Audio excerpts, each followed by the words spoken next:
안녕하세요. 신영걸 교수입니다. 18장 리스 두 번째 시간입니다. 지난 시간에는 리스의 아주 기본적인 이야기를 하다 말았죠. 리스의 정의를 내렸고요. 리스를 식별하는 데 있어서의 조건, 인식 면제까지 설명을 했습니다.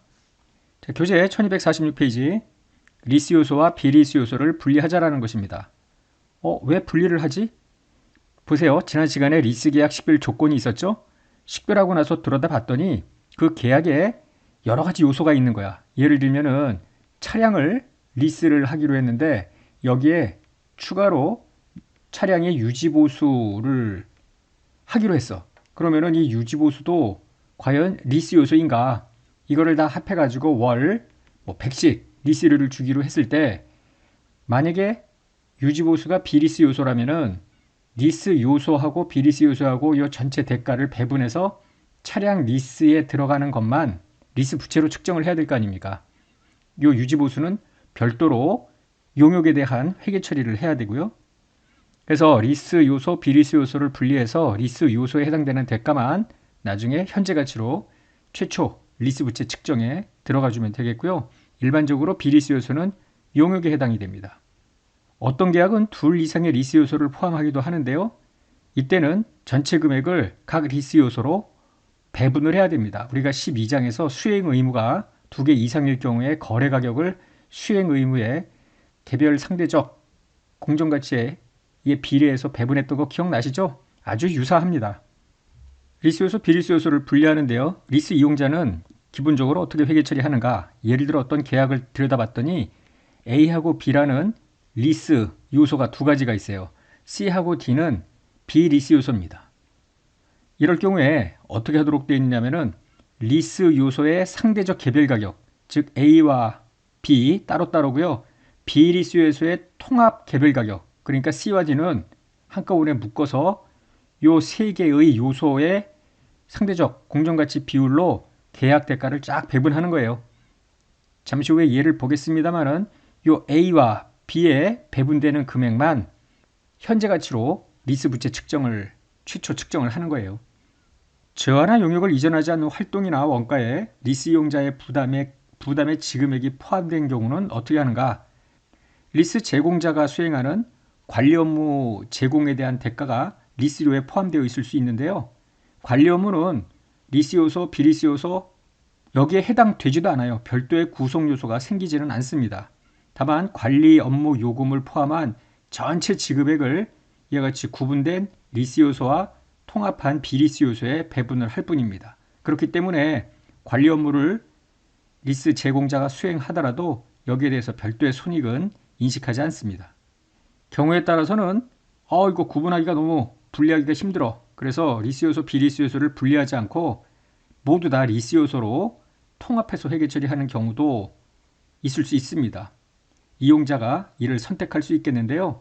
웬만하면 분리하는 게 나아요. 왜냐하면은 이걸 통합을 해버리면은 비리스 요소까지 포함해서 최초의 리스 부채를 인식을 해야 되는데 부채 인식 금액이 많아질 수도 있을 거 아닙니까? 그래서 큰 문제가 없다면은 실무적 간편법을 선택 안 하는 게 유리할 수 있겠죠. 리스 제공자는 어떻게 하느냐 하면 12장 수익에서 설명한 거래 가격의 수행 의무 배분 방법을 적용해서 계약 대가를 배분합니다. 나중에 리스 제공자의 회계 처리를 볼 건데요. 자기가 수행하는 수행 의무에 대해서만 계약 대가를 배분을 하면 되고요. 여기에서는 리스 요소, 비리스 요소를 분리하지 않고 통합하는 실무적 간편법은 선택할 수 없어요. 그래서 리스 요소는 1116호 우리가 나중에 리스 이용자 회계 처리를 본 후 리스 제공자 회계 처리를 들어갑니다. 한편 비리스 요소는 1115호 용역 제공에 대한 수익인식 기준을 적용하면 되겠습니다. 자, 일단 지금 설명한 내용을 예 2를 통해서 한번 이해를 해보자고요. 리스 요소와 비리스 요소의 분리인데요. 갑이라는 회사가 있습니다. 트럭과 지게차를 리스하는 계약을 체결을 했대요. 계약을 들여다보니 트럭과 지게차에 유지보수 용역, 그 다음에 관리 업무 이것도 다 들어가 있어요. 연간 리스료는 다 합쳐서 9,600이래요. 트럭과 지게차 리스의 연간 개별 가격은 각각 6,000과 3,000이래. 트럭과 지게차의 유지보수의 연간 개별 가격은 1,000이고요. 관리 업무만 따로 떼어서 보면은 연간 요금이 500이랍니다. 그러면 지금 여기 6천, 3천, 1000, 관리 500까지 들어가 있는데요. 전체 9600을 배분을 해야 되는데 리스 요소가 어디예요? 트럭의 리스, 지게차 리스. 이 리스가 두 가지죠. 한편 비리스 요소는 유지보수 용역, 관리 업무는 그거는 리스 요소도 아니고 비리스 요소도 아니라고 그랬잖아요. 전체 관리 업무를 포함한 연간 리스료는 9,600 아닙니까? 이 9,600을 트럭 리스, 지게차 리스, 유지보수 용역 요 6대 3대 1로 배분을 하는 겁니다. 그러면은 5,760, 2,880, 960 이렇게 되죠? 다음 시간에 배우겠습니다만은 요 두 가지 5,760과 2,880 매년 요것만큼 리스료를 주는 거니까 리스 기간에 걸쳐서 계속 나갈 거 아니에요. 요 놈의 프레젠트 밸류 현재 가치로 리스 부채를 측정하는 거고요. 그리고 요 960 비리스 요소는 1115호 수익 기준소를 적용해서 용역을 제공할 때 저쪽은 수익을 인식을 하고요. 이용자는 비용을 인식을 하면 되겠죠. 이런 경우에 유지보수 용역은 연간 정액으로 인식하는 것이 적절하겠습니다. 리스 기간인데요. 리스 기간이 5년이냐 6년이냐 7년이나 결정을 해야 되겠죠. 그 기간에 걸쳐 지급하는 리스료를 개시일에 최초 측정을 하는 겁니다. 현재 가치로. 회수불능 기간과 리스 기간은 해지할 수 없는 기간이야. 해지불능 기간과 아래에 1과 2의 기간을 더하라는 겁니다. 리스 이용자가 연장 선택권을 행사할 것이 상당히 확실하대. 예를 들면은 최초 5년이야. 근데 5년 뒤에 가서 뭐 2년을 연장할 수 있는 권리가 있어. 그런데 지금 요 계약 시점에서 5년 후에 연장 선택권 행사가 확실시돼. 그러면은 2년까지 포함해서 전체 7년으로 회계 처리하라는 겁니다. 한편 리스 이용자가 리스 종료 선택권을 행사하지 않을 것이 상당히 확실해. 예를 들면 리스 기간이 10년이야. 근데 8년이 지났을 때 이 8년도 말에 해지, 종료를 할 수 있는 권한이 있어요. 그런데 종료 선택권을 행사하지 않을 가능성이 확실해. 거의 뭐. 그러면 처음부터 10년으로 놓고 리스 기간 10년에 따른 지급하는 리스료의 현재 가치로 리스 부채를 최초 측정하는 것이에요. 처음에 리스 기간을 5년으로 잡고 리스 부채를 측정을 했는데 해지 불능 기간이 변경될 수도 있을 것 아닙니까? 이것뿐만 아니라 앞서 보았던 연장 선택권이나 종료 선택권의 추정이 바뀔 수도 있는 거 아니에요? 이럴 경우에는 리스 부채를 재평가하는 회계 처리를 합니다. 이 앞부분에서 가장 중요한 게 리스 부채 재평가고요. 한 다다음 시간 정도가 되면은 리스 부채 재평가 회계 처리를 설명할 겁니다. 3절에 리스 이용자의 회계 처리입니다. 이용자, 제공자 완전히 회계 처리가 달라요. 따로따로 봅니다. 자, 최초 측정부터 보자고요. 일단 리스 약정일과 리스 개시일을 구분해 보겠습니다. 리스 약정일은 리스 계약일과 리스의 주요 조건에 대해서 합의한 날 중 더 빠른 날입니다. 보통 합의를 하면은 그날 계약서에 사인을 하니까 계약이라고 합의한 날은 거의 뭐 실무적으로 같다고 볼 수도 있죠. 이 약정일에 우리가 전 시간에 보았던 계약에 리스가 포함되어 있는지 그리고 그 계약 자체가 리스인지를 리스 약정일에 구분하는 겁니다. 더 나아가서 나중에 리스 제공자는 리스를 운용 리스 또는 금융 리스로 분류를 해야 된다고 했는데요. 리스 약정일 요때 그 조건을 보고 운용 리스, 금융 리스를 결정해요. 한편 리스 개시일은 뭐냐면은 재무제표의 리스 거래를 인식하는 날입니다. 요 날 리스 부채 인식하고 사용권 자산도 인식하고 요 날입니다. 바로 리스 개시일. 리스 제공자가 이용자에게 기초자산을 사용할 수 있도록 한 날입니다. 요 날부터 실질적으로 기초자산을 이용자가 사용할 수 있어요. 다만 계약서상 리스료의 기산일과 불일치할 수 있습니다. 예를 들어 뭐 X 1년도 4월 1일 날 계약을 체결을 하면서 기산일은 뭐 4월 15일 이렇게 할 수도 있는 거 아니에요. 요 2주 동안 뭐 내부 인테리어 공사도 하고 실질적으로 못 쓰니까 양해를 해요. 그러면은 4월 15일부터 리스료를 계산하자. 뭐 이렇게 할 수도 있겠죠. 그래서 기산일과 대부분은 일치하겠으나 일치하지 않은 경우도 있겠다는 거예요. 이 리스 개시일에 기초해서 리스 기간이 단기냐 장기냐 5년이냐 10년이냐 판단을 하는 겁니다. 자, 리스 이용자의 최초 측정.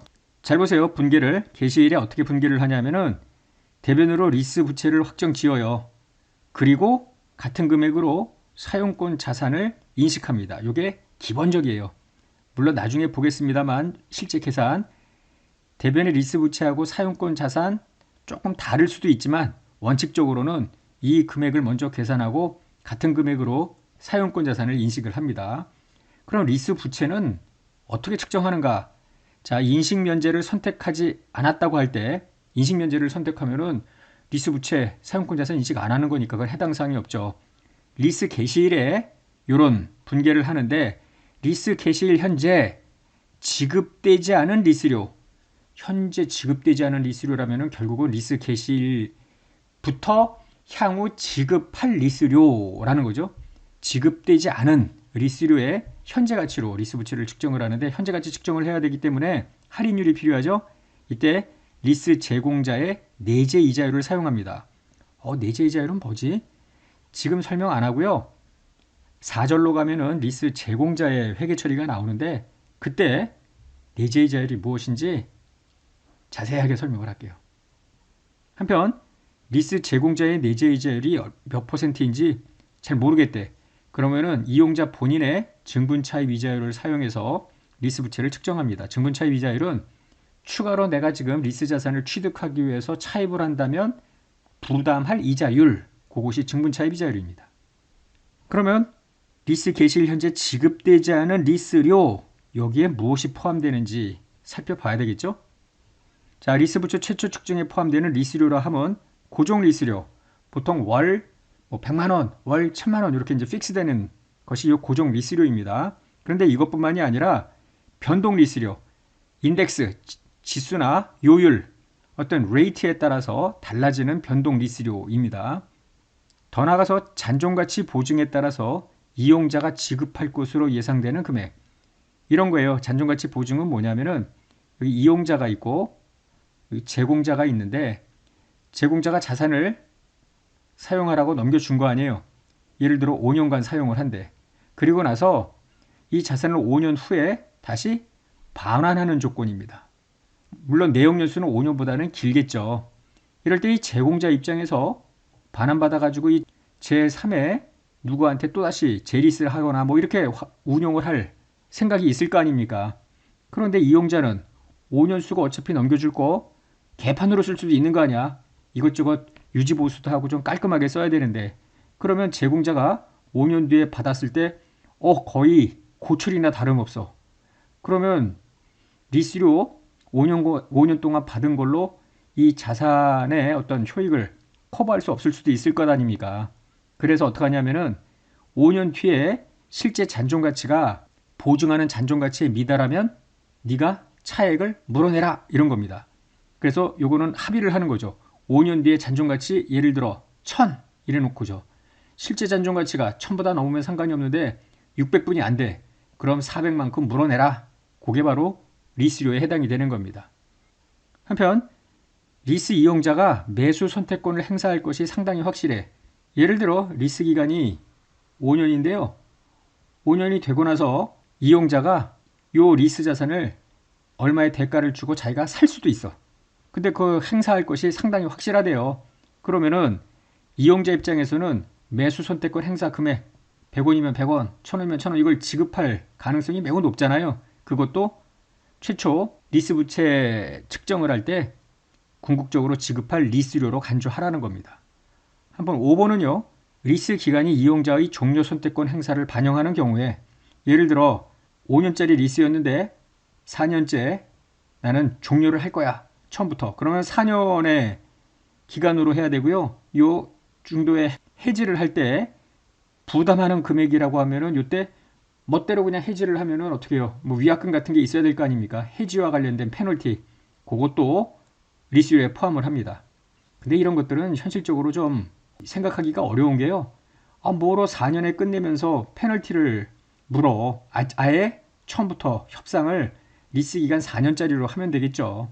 그래서 이런 경우는 처음부터 해지하려고 했던 거 아니라 한 1년이나 2년쯤 지나서 도저히 5년 말까지 못 가겠어. 그때 생각을 바꿀 수는 있겠죠. 그래서 고정 리스료를 제외한 나머지 항목에 변동이 있을 수 있죠. 변동 리스료는 당연히 변동할 거고요. 잔존가치 보증, 나중에 가보니까 실제 잔존가치가 변할 수도 있을 거 아닙니까? 매수 선택권, 행사할까 말까 바뀔 수도 있는 거고요. 종료 선택권도 마찬가지고.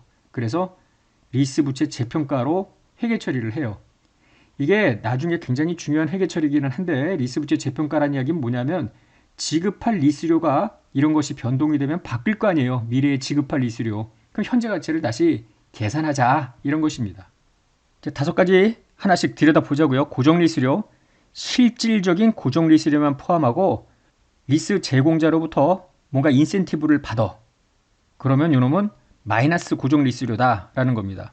실질적인 고정 리스료라는 것은 무엇인가? 리스료가 변동이 돼. 그러나 그 지급액의 실제 변동성은 없는 거예요. 무늬만 변동이고. 나중에 한번 읽어보시고요. 자, 2번 같은 경우에 이용자가 지급할 수 있는 둘 이상의 지급액의 집합이 있어. 100 또는 150. 근데 그중 하나의 집합만이 현실적이야. 그럼 고정되어 있는 걸로 봐야죠. 리스 이용자가 지급할 수 있는 둘 이상의 현실적인 지급액 집합들이 있으나 적어도 그중 하나의 집합을 반드시 지급해야 되는 경우 100, 120, 150 이렇게 했을 때 120은 무조건 지급해야 돼. 그러면은 그게 고정 리스료라는 이야기예요. 예를 한번 볼까요? 갑은 기계장치를 리스를 했는데 기계장치 사용 시간당 100원을 지급을 하되 1년에 최소 30만 원은 지급하기로 됐어요. 사용 시간당 100원이기 때문에 이거 변동 리스료 아닌가? 뭐 이런 생각이 드는데요. 무조건 미니멈 30만 원은 지급하게 되고요. 갑회사는 기계장치의 연간 사용 시간을 한 3,500시간 정도는 될 거야. 이런 거야. 그럼 3,500시간에 100원이면 35만 원 아닙니까? 그래서 35만 원까지 올라갈 수 있는데 아무리 적게 써도 30만 원은 지급이니까 30만 원이 실질적인 고정 리스료예요. 그리고 갑회사가 예상하는 3,500시간이라면은 35만 원이니까 5만 원을 더 내야 될 거 아닙니까? 이게 변동 리스료인가? 아니죠. 인덱스나 레이트에 따라서 변동하는 것이 아니기 때문에 이 바로 뒤에 설명할 변동 리스료는 아닙니다. 따라서 실제 3,000시간을 초과할 때 그 기간의 리스료 비용으로 인식을 하면 되겠습니다. 변동 리스료인데요. 리스료는 1번, 2번, 3번의 이유로 변동이 될 수 있겠으나 1의 경우만 변동 리스료입니다. 즉 지수, 예를 들어 물가지수에 따라서 바뀌는 거야. 뭐 요율 이런 거에 따라서 소비자 물가지수, 기준 금리 뭐 이런 거에 따라서 바뀌면은 이게 변동 리스료입니다. 반면에 2번 기초자산에서 생기는 이용자의 성과에 따라서 바뀌는 거야. 예를 들면은 매출액의 1%를 뭐 월세로 냈는가 뭐 이런 식의 기초자산의 사용 정도 뭐 100시간 사용하냐 120시간 사용하냐 그 시간에 따라서 월 리스료가 달라지는 이런 것들은 인덱스나 레이트의 변동이 아니기 때문에 변동 리스료가 아닙니다. 이건 제외고요. 변동 리스료는 계속 바뀌잖아요. 그죠? 리스 부채 재평가 회계 처리. 굉장히 많이 나오죠. 리스 부채 재평가가. 그렇습니다. 아주 중요한 내용을 나중에 우리가 배우게 될 거예요. 4번 볼까요? 상황 1번인데요. 갑회사는 상품 판매를 위해서 건물을 리스했대요. 매월 매출액의 1%래. 그러면 매출액이 들쭉날쭉하면 1% 리스료도 들쭉날쭉하니 변동 리스료? 아니죠. 왜냐하면 변동 리스료가 되려면 인덱스나 레이트에 따라서 변해야 된다고 했잖아요. 따라서 요거는 변동 리스료에 해당이 안 되고요. 그냥 그때그때마다 리스료를 비용 처리할 수밖에 없겠습니다. 만약에 갑회사가 매월 만원에 당월 매출액 1%를 더하는 금액으로 리스료를 지급하기로 계약을 했다면 일단 만원의 고정 리스료에 기초해서 리스 부채 현재 가치를 최초 측정하고요.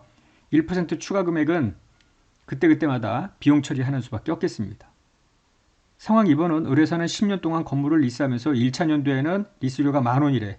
2차 년도부터는 매년 초에 전년도 대비 소비자 물가지수표를 변동을 해서 해당 연도 리스료를 조정키로 했어요. 이때 최초 측정액은 어떻게 계산하는가? 이런 게 바로 물가지수 변동이니까 지수나 레이트라고 했잖아요. 변동 리스료입니다. 물가지수 때문에 달라지는 거예요. 그래서 일단은 1차 년도 최초에는 만원씩 10번 나가는 걸로 해서 그거의 현재 가치로 최초 리스 부채를 측정을 해요. 그런데 이제 2차 년도 초에는 전년도 물가지수 상승분을 반영해야 되잖아요. 예를 들어 소비자 물가지수가 6% 상승을 했으면은 16,000이 될 거 아닙니까? 그럼 2000년도부터 10년도까지 9번 1600으로 리스료가 결정이 된 거고요. 요거의 현재 가치로 리스 부채를 다시 재평가하는 겁니다. 여기도 재평가 나오네. 많이 나옵니다. 앞으로. 상황 3번. 병회사는 10년 동안 건물을 리스하면서 1차 년도 리스료는 10,000원이래. 2차 년도부터는 매년 직전 연도 리스료의 1%씩 증액키로 했대. 이거는 변동 리스료가 아니죠. 이미 다 알고 있잖아요. 모두 고정 리스료입니다. 얼마씩 매년 될지 1%씩 늘리기면 될 거 아닙니까? 따라서 변동 리스료는 없고요. 고정 리스료의 현재 가치로 리스 개시일에 리스 부채를 최초 인식하면 되겠습니다. 계속 최초 측정에 들어가는 리스료인데요.